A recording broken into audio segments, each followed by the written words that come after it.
Hi, everybody. In this video, we are going to cover the first half of chapter 3, section 1, which is the derivative of a function. We are going to be filling in unit 2, pages 11 through 14. So I'm on page 11 right now. And if you take a look here in the box, we see the definition of a derivative. So in this text box, we have what we call the limit definition of the derivative. Very important equation. And the good news is you already saw this in the last section. So the derivative of a function f with respect to a variable x is your independent variable, is the function, that's an f prime symbol, everybody, all right, whose value at x is, f prime of x is the limit as h approaches 0 of f of x plus h minus f of x over h. Put a box around that, everybody, very important. And once again, this is called the limit definition of the derivative. This is the most commonly used form of it. If f prime exists, so if this limit exists, we say that f has a derivative or is differentiable at x. So it's important that we know the language that's associated with this. A function that is differentiable at every point of its domain is a differentiable function. And the verb, when we calculate the derivative of a function, we say that we are differentiating the function. So our question here is, look familiar? Of course it does. This is the same expression we were looking at in the last section. It measures instantaneous rate of change. And as you saw, it also measures the slope of the tangent line at a particular point. At a point. And we also know that slope of the tangent line is also called slope of the curve.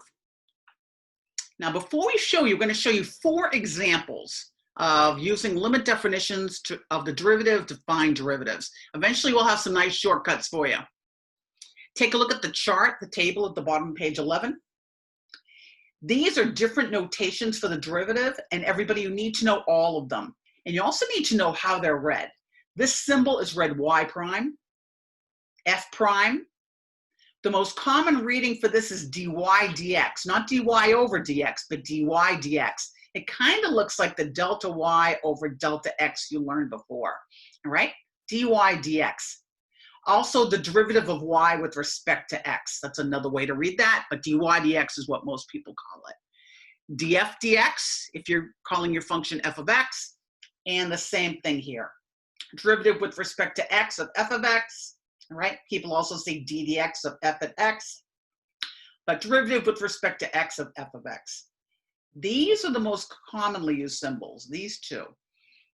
And the reason why they look so different is because if you look at the history of calculus, there were 2 different mathematicians, Newton and Leibniz, who discovered calculus separately from each other in the late 17th century. And they used different notation.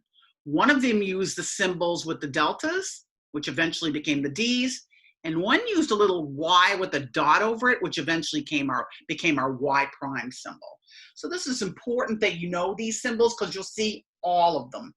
And it's important to know also how they're read. So let's go on to page 12. Top paragraph is what I just explained to you. And we also know in the second paragraph that derivatives are used to calculate instantaneous rates of change. You'll have some nice applications of the derivative after we derive all the rules that we'll be learning in this course, right? And that's coming soon. So example 1, let's show you some examples there. Differentiate, that means find the derivative of the function y equals x cubed.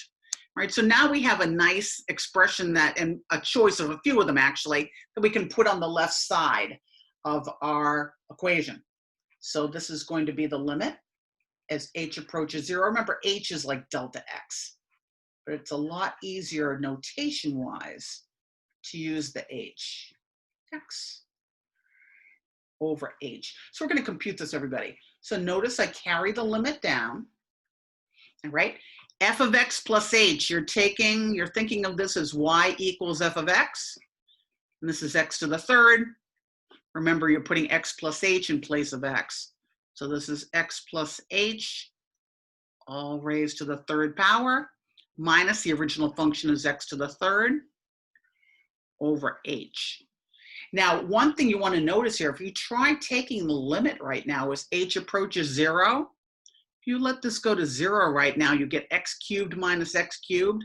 That's 0 in the numerator and 0 in the denominator. That's that indeterminate form that we talked about. This is the second time you've seen this, right? You saw it in Unit 1 when you covered limits and continuity. So we need to rewrite this expression. This is always a sign that says rewrite. And we know how to rewrite this. We can just expand that binomial. All right, so I'm using the binomial theorem here. I'm starting with x to the 3rd power. I'm going to have a 3 in front of the next term. The powers of x go down by 1. The powers of h go up. Power of x goes down again. Power of h goes up to the 2nd. And power of h goes up with no x's at all.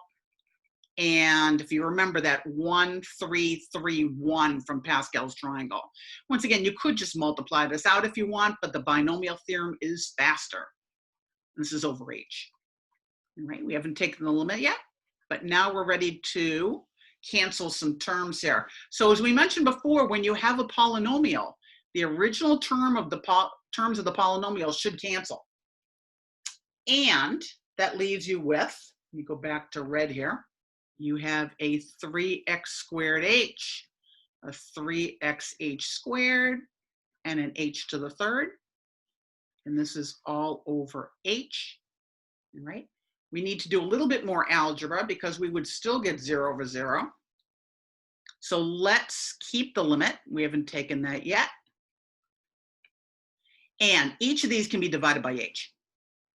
If we do that, we have 3x squared, so we're dividing h into all 3 of these. We have a 3xh. We have an h squared. All right? As we now let h approach 0, it's these two terms that are approaching 0, leaving us with 3x squared. And that is our derivative. All right? Easy. All right? Easy, easy, easy. Now, one thing I want you to notice is this. I'm going to make a little note down here, little aside. Your original function was y equals 3x to the 3rd. Kind of looks like you just brought the 3 down in front, kept the x, and lowered the power by 1? Highly suspicious. We'll see if that actually is a rule that's going to apply here. All right, let's go on to the next example. There's a couple of special cases that we want to show you. So that was a polynomial. You actually saw us use this in the last section as well. Differentiate the function y equals square root of x. All right, this time I'm going to use our dy dx notation. Also stands for derivative, just like y prime, df dx, f prime.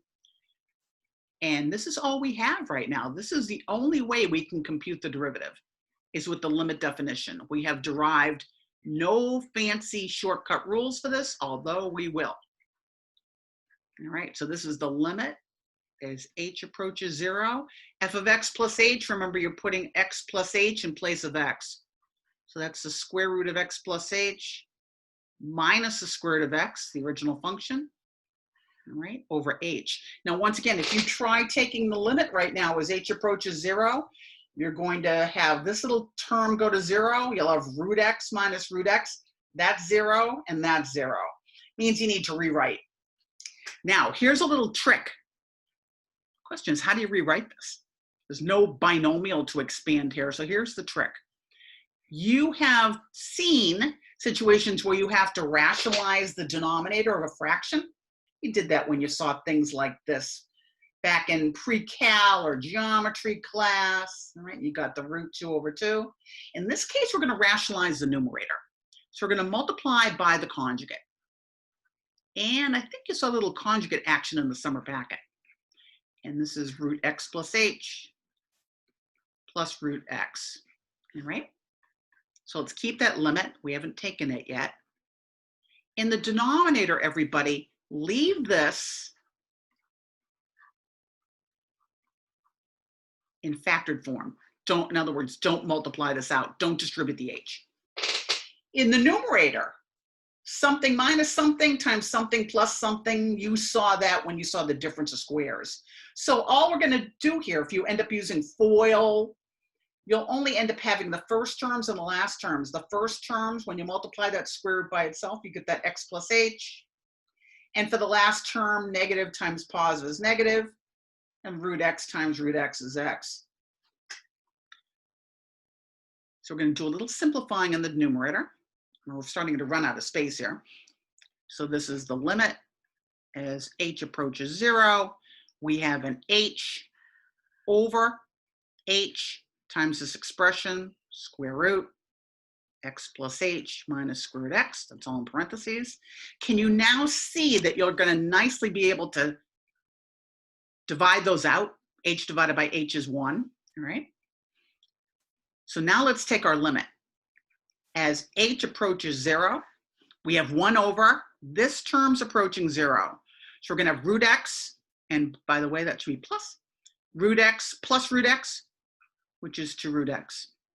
And that is our derivative, 1 over 2 root x. So the little trick that you used here is called rationalizing the numerator, something you rarely do. And to do that, you used the conjugate of the numerator. Just want to show you something up here before we do that example 3. Root x, over here, as we know, is x to the 1/2 power.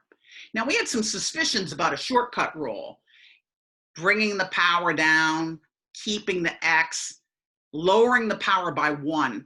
1/2 minus 1 would be negative 1/2. And if you rewrite that, that is exactly what we just got. So you have a little bit more evidence as that there's a much easier way to find these derivatives.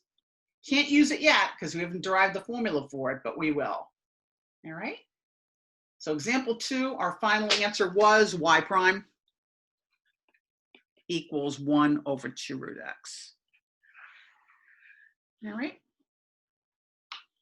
Good. Example 3 also shows you a special situation. Differentiate the function y equals 1 over x. So I'll go back to calling this y prime. I start by stating the limit definition of the derivative. That way everybody knows where we're going here. They know exactly the procedure that we're using. So keep the limit. H approaches 0. X plus h goes in place of x. That's 1 over x plus h. The original function's 1 over x. That whole expression's over h. Now, once again, try taking the limit right now as h approaches 0. You're going to get 0 over 0 again. So we need to rewrite. This time it should be a little easier for you to think about a method. This is a complex fraction. Little fractions inside a big fraction is a complex fraction. There are a couple of ways to simplify that. One way is to take the entire numerator, an entire denominator, and multiply by the least common denominator of those two fractions, which is simply the product of the two. So this is, and we're going to do that in the denominator as well. All right, this is limit h approaches 0. I'm going to distribute. So I'm going to take this LCD and multiply it by each of these terms. Now for the first fraction, can you see the x plus h's will cancel? Divide to give you 1. So we have x times 1, which is just x. I'm going to keep that in red. You have your minus sign. When we multiply that same LCD by the second fraction, I think you can see the x's will cancel. And we have x plus h times 1. We're going to need parentheses because that minus sign, that subtraction sign in the numerator, will apply to both of those. Now, same advice as we had in the last example. Don't multiply this out. And that's because you should be able to cancel that h in another minute here. Okay. So let's bring this over here. Just do space. All right. We know x minus x is 0. And a negative h is all we have left in the numerator. We have h, x plus h times x. I don't need parentheses around that x. And can you now see that the h's will cancel? This is going to go out, leaving you with a negative 1. This is going to go out. I'm going to bring this down here. So this is the limit as h approaches 0. That's a -1 over, we have x plus h times x. And now let's let h approach 0. That's the only location for the h. So that little piece is approaching 0. -1 is a constant. So are x and x compared to the h. So this is x and this is x, and we're multiplying them, and it's going to give you x squared. So your final answer, everybody, is y prime equals -1 over x squared. That is the derivative of the function 1 over x. And just a little aside over here, your function 1 over x is really x to the -1. Let's see if our little conjecture is going to hold up here. Bringing down the power, taking x to the 1 lower power. Same, correct? It's exactly the same. So we know there's some good, easy rules coming to help us out with all of this. All right? So that's 3 different examples we just did using the limit definition of the derivative. So we know that f of x plus h minus f of x over h is called a difference quotient. And I'm using the word a here. It's one of the difference quotients. There's actually 3 different forms of the difference quotient that we use in this course. Here's an alternate form that your book uses. And once again, this will look pretty familiar to you. This looks like the formula for slope. This looks like the second point approaches the first point. And this is another definition, an alternate limit definition of the derivative, an alternate form. So we're going to show you how to use this in example 4. So it says use the alternate form of the limit definition of the derivative to differentiate. So differentiate means find the derivative of this function at x equals a. All right, so let's call it f prime of a. So this time we're looking for the derivative at a particular point.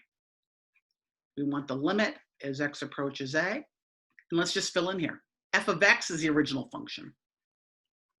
Subtract.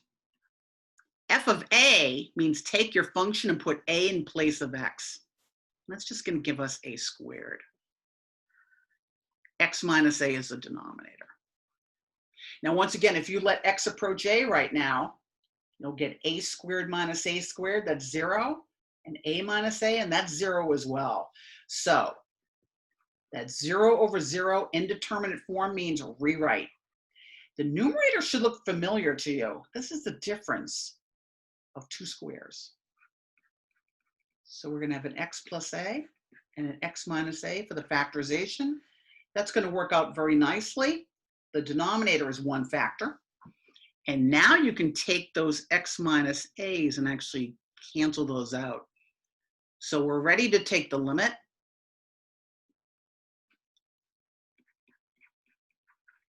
As x approaches a of x plus a. And if we do that, as x approaches a, that little piece is approaching a, that's a constant, and a plus a is 2a. So the alternate form is actually pretty easy to use as well. So this is the first part of chapter 3, section 1. So we're going to stop right here. What you're going to do, everybody, is you're going to now go to the second part of the homework, the first part of the homework, and do that.